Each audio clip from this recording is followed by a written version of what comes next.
I'm Dr. Robert Ferrante. I'm an attending cardiac surgeon here at Englewood Health.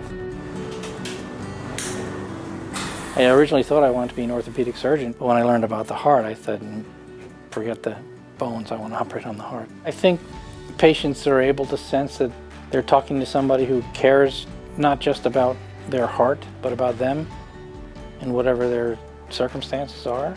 I want to do what is best for them. And I can do bypass surgery, valvular heart surgery, repair, aneurysm surgery, atrial fibrillation surgery. I also do transcatheter aortic valve replacement.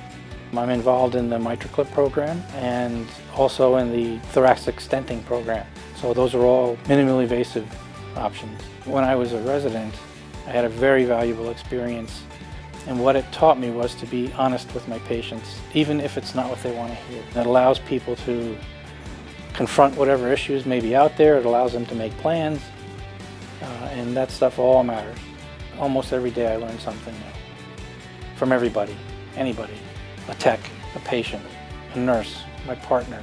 And as long as you're open to that, the opportunity is always there. I have some really nice letters from people I operated on 10 years ago. Without your surgery, I probably would not have survived. The day I operate on them, they send me a letter 10 years later. And it always starts out, you probably don't remember me, but you saved my life and thank you. And those are really nice. I keep all those. And that's very humbling. They're so grateful.